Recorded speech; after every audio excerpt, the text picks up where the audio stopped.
नमस्कार मित्रांनी मैत्रिणींनो, आज मी तुम्हाला सार्थश्री एकनाथी भागवत अध्याय पहिला यातले काही ओवी वाचून दाखवणार आहे. त्यांचा अर्थ पण समजून सांगणार आहेत. ओम श्री गणेशाय नमः.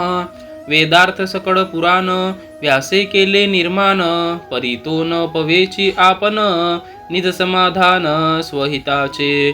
तो संशय समृद्धान आतू पडोनी होता बुडतू, तेथे पावला ब्रह्मसुतू नाभी म्हणतू कृपाळू. तेने एकांती निवणी देख व्यासासी केले एकमुख, मग दाविले चारही श्लोक भवमोचक निर्दुष्ट. ते सूर्यांते न दाखवुनी गगनातेही चोरुनी, कानाते परते सारुनी ठेला उपदेशुनी निजबोधू. ते नारदाचे वचन करीत संशयाचे दहन, तव व्यासासी समाधान स्वसुखे पूर्ण हो सरले. मग श्री व्यासे आपण भागवत दशलक्षण, शुकासी उपदेशिले जान निजबोधे पूर्ण सार्थक. तेने शुक हे सुखावला परमानंदे निवाला, मग समाधिस्थ राहिला निश्चळ ठेला निज शांती. तेथे स्वभावेची जाना समाधी आली समाधान, मग परीक्षितीची ब्रह्मज्ञान अवचटे जाना तो आला. पहावया परीक्षितीचा अधिकारू, तव कलेसी केला तेने मारू. तरी धर्माहुनी दिसे थोरू, अधिकारू पये याचा. कृष्णो असतान धर्म जियाला, पाठी कली बेहने तो पडाला. परी हा कली निग्रहुनी ठेला, धर्माहुनी भला धैर्य अधिक. अर्जुन वीर्य परंपरा निर्व्यंग, सुभद्रा माता मयीचे गर्भलिंग. तो अधिकार रत्न उपलिंग, ज्याशी रक्षिता श्रीरंग गर्भी झाला. गर्भीच असता ज्याच्या भेने, स्पर्शू न शके शस्त्रद्रौण्य. त्याचा अधिकार पूर्ण, सांगावया कोण समर्थ. जेने रक्षिले गर्भाप्रती, तया परीक्षी सर्वानुभूती. या लागी नावे परीक्षिती, अगाध स्थिती नावांची.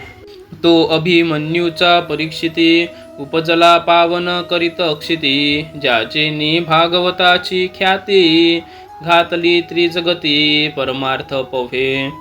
अंगी वैराग्य विवेकू, ब्रह्मा लागी त्यक्तोदकू. तया देखुनी श्री शुको, आत्यंतिको सुखावला. आता या ओवींचा अर्थ.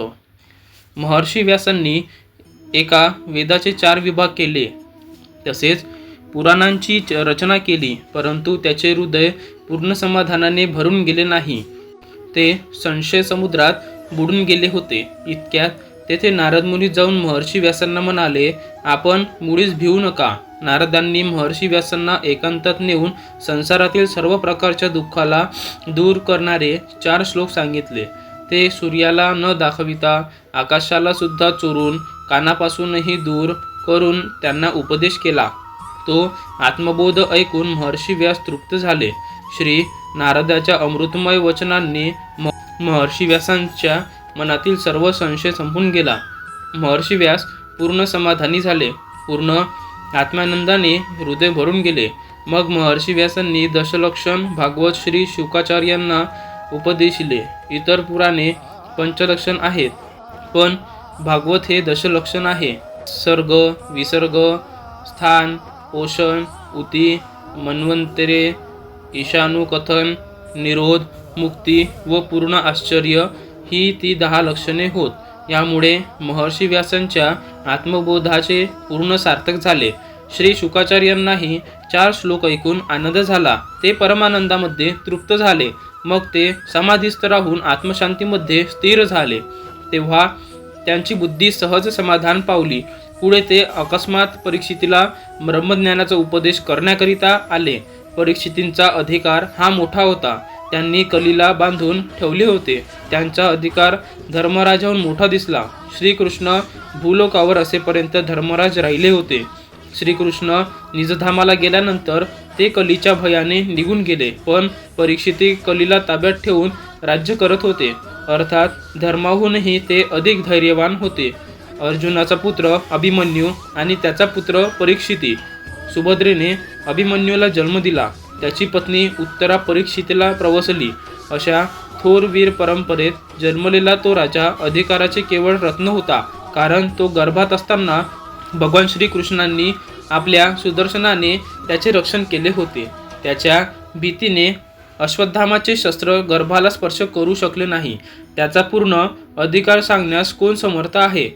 ज्या भगवंतांनी गर्भामध्ये आपले रक्षण केले तो परमात्मा प्रत्येक प्राणीमात्रांत आहे असे तो परीक्षण करत होता. म्हणूनच त्याचे नाव परीक्षिती असे ठेवले होते. हा नामाचा महिमा अगाध आहे.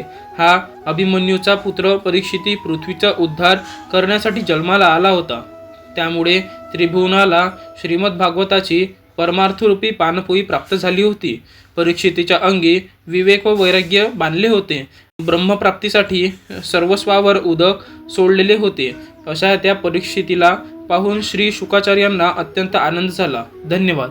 आणि माझ्या चॅनलला सबस्क्राईब करा, लाईक करा, शेअर करा, कमेंट करा. धन्यवाद.